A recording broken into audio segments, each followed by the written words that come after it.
Hello there! Are you ready?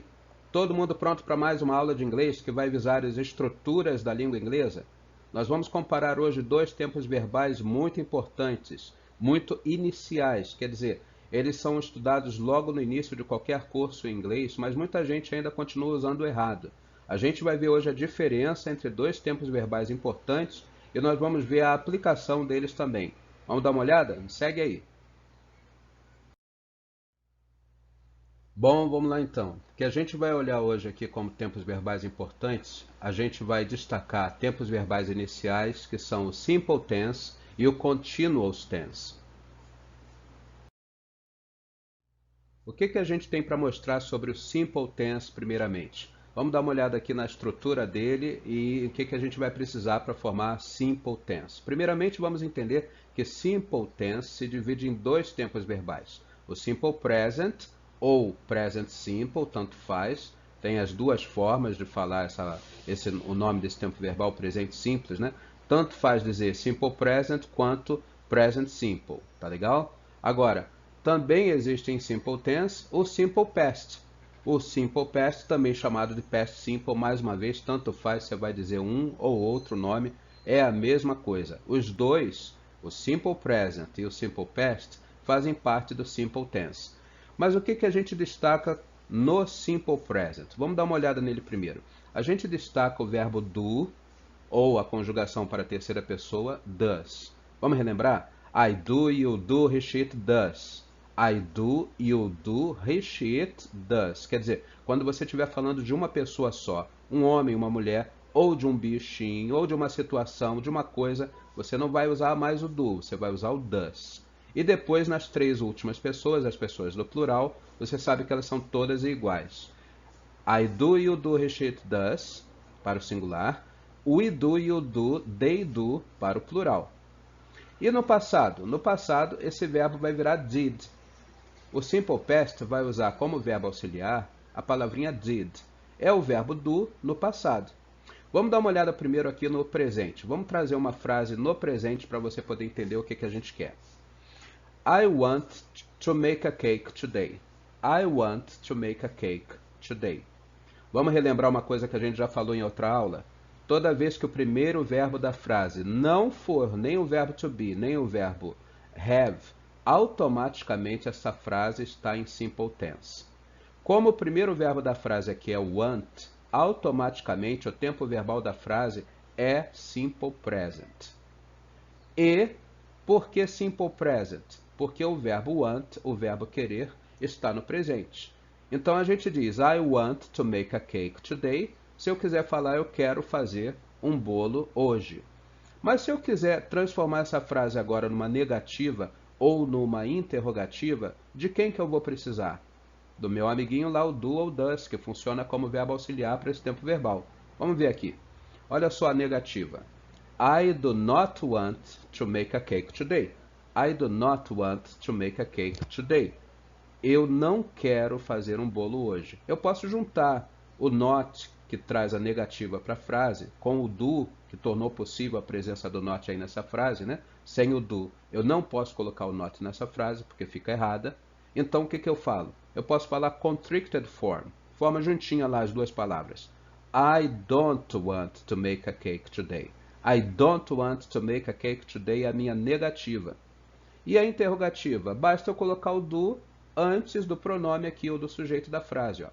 Do you want to make a cake today? Você sabe que eu troquei do I para o you, porque eu não quero fazer pergunta para mim mesmo, né? I sou eu, you é você, eu estou perguntando para você. Do you want to make a cake today? Então eu tornei aí a minha frase interrogativa quando coloquei o verbo auxiliar do no início ou antes do pronome nesta frase que está aí, né? Você quer fazer um bolo hoje? Nota, o do, o want, eles estão no presente. Então eu digo que é present simple tense.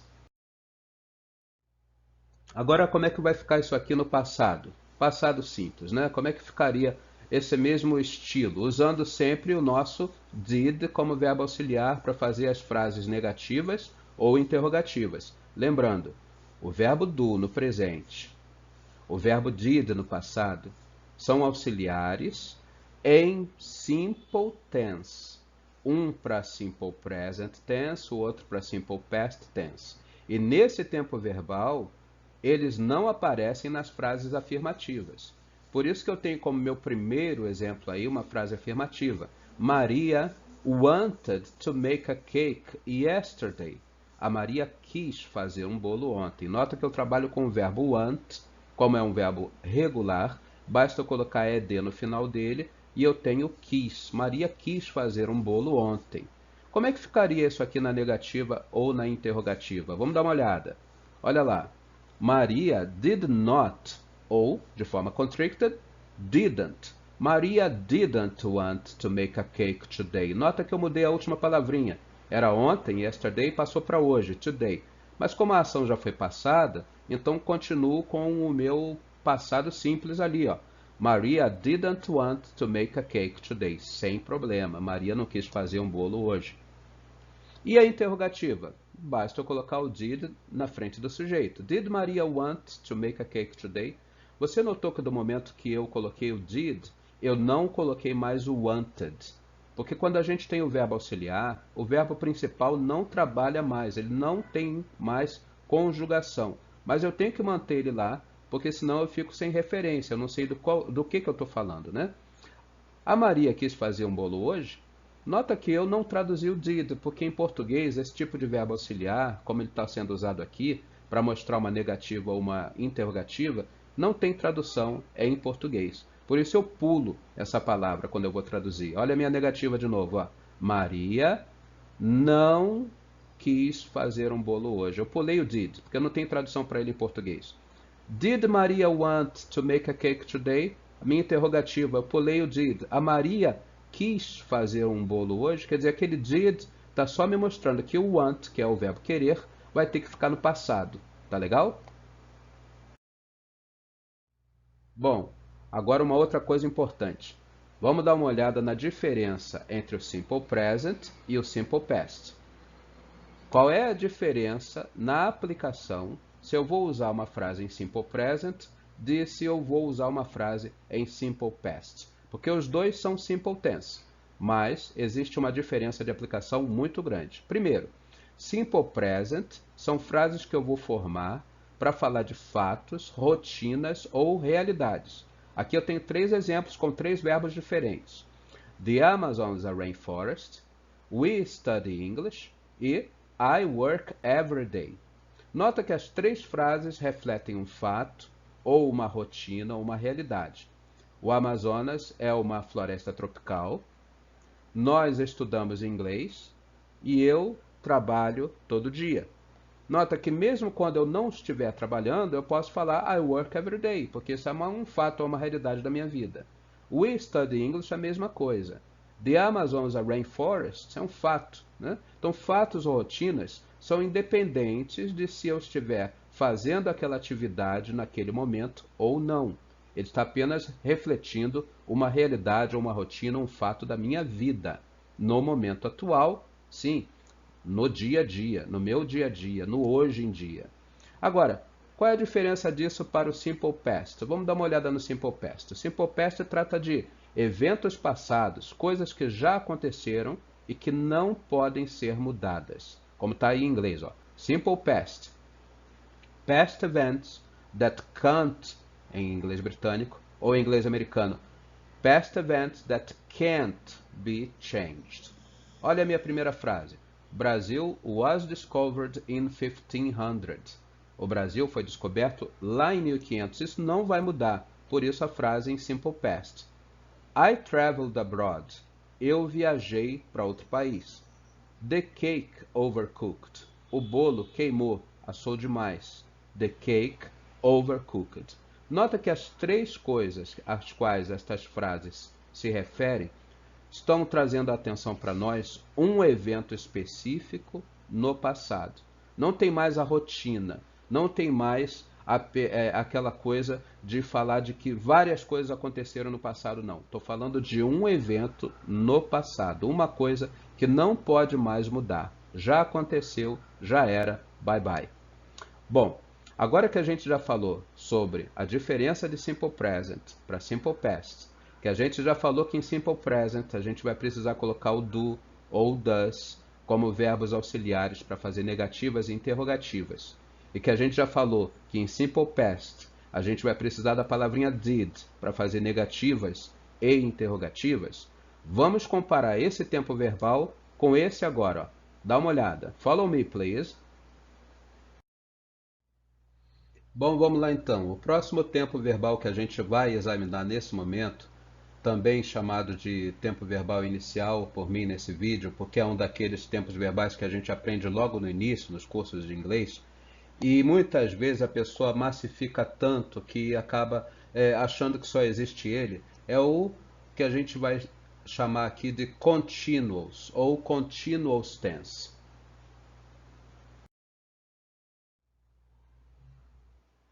Bom, o continuous tense trabalhará igualzinho o past continuous tense. Present continuous tense e past continuous tense não tem diferença de aplicação. Vamos dar uma olhadinha na fórmula primeiro. Para a gente formar uma frase em present continuous ou em past continuous, a gente vai precisar que o primeiro verbo da frase seja o verbo to be. E depois dele vai aparecer o verbo principal da frase com ing no final.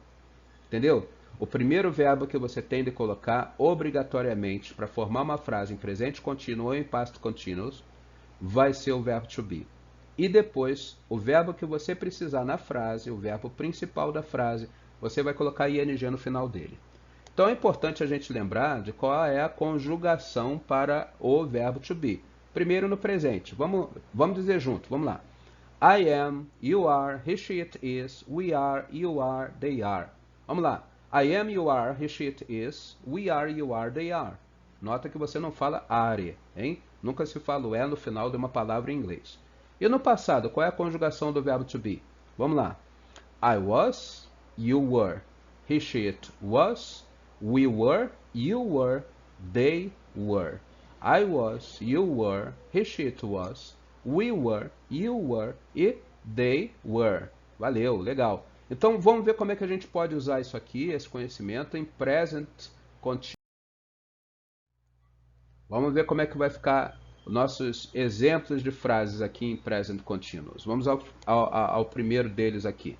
Lembrando a fórmula e aqui estão alguns exemplos. I am working a lot. Eu estou trabalhando muito. You are studying for the exam. Você está estudando para a prova. He is making a cake. Ele está fazendo um bolo. We are loving the film. Nós estamos adorando o filme. They are playing football. Eles estão jogando futebol ou soccer, se você for americano, preferir o inglês americano, tanto faz.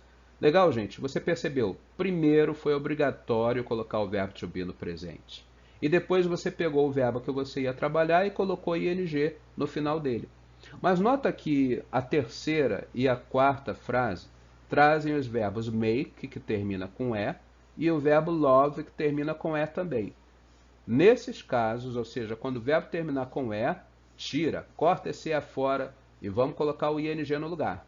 Nós temos aqui algumas frases, então, que estão representando um momento, uma coisa que levou um tempo acontecendo na minha vida.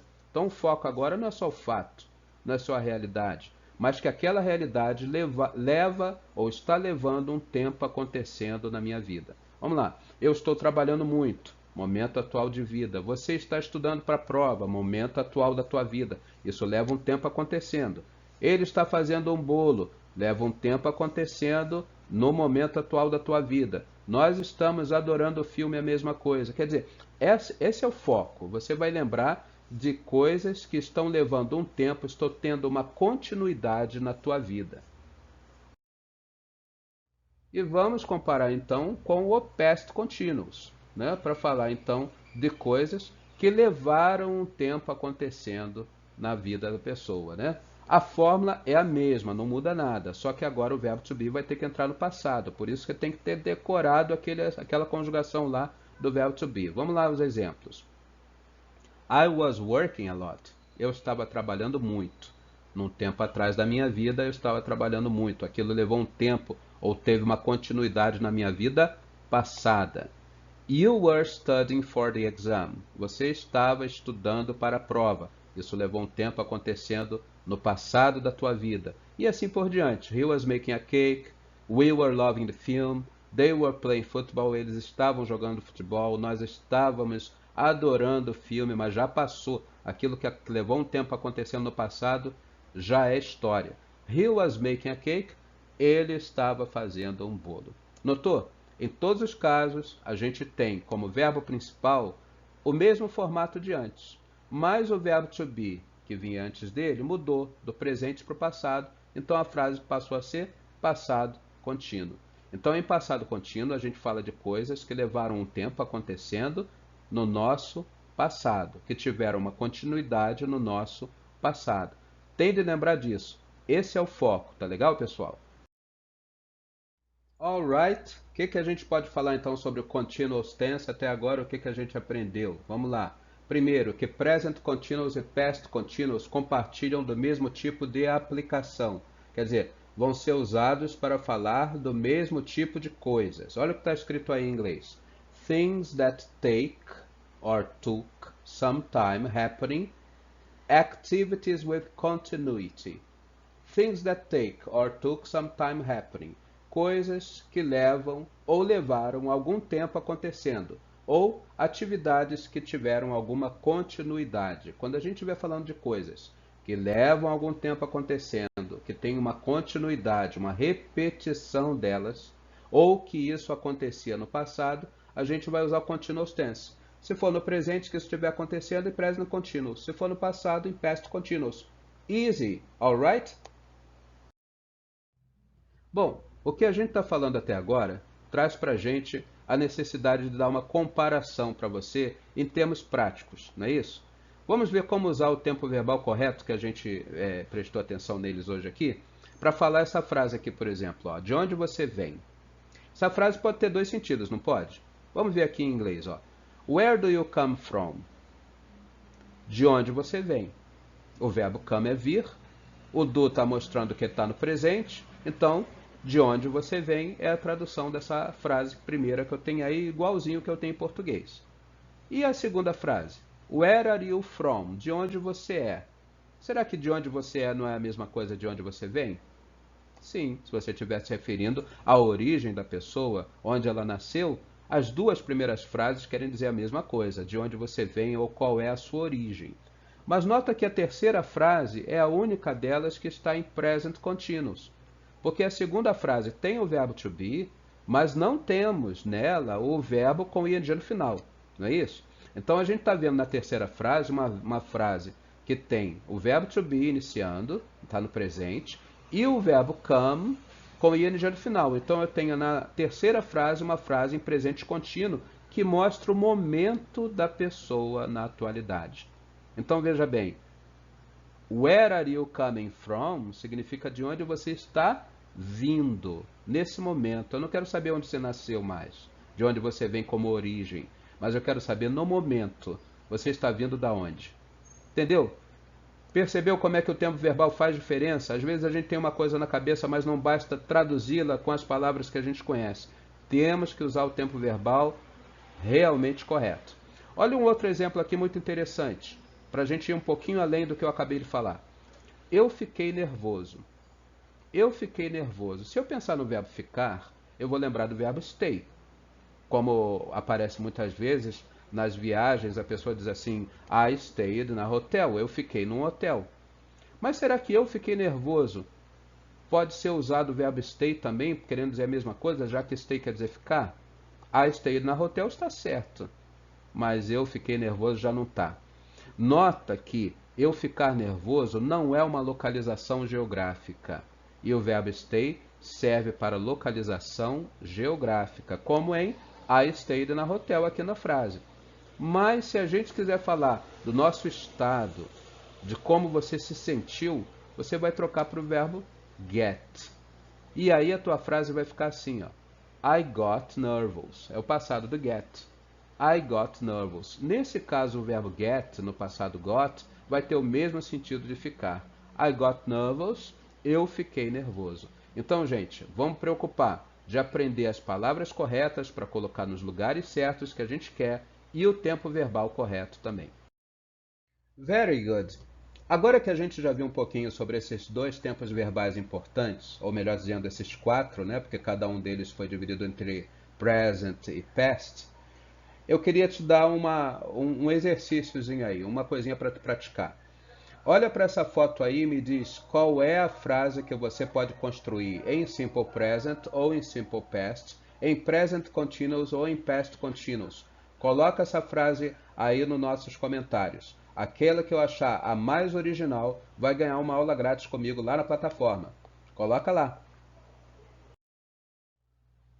Bom, você já sabe que essa foi uma aula da série Structures, que você pode acompanhar aqui pelo meu canal. Se você quiser saber mais sobre como ter exercícios adicionais, como ter áudio adicional para praticar o teu inglês comigo, visita lá minha página na internet, o englishtnt.com.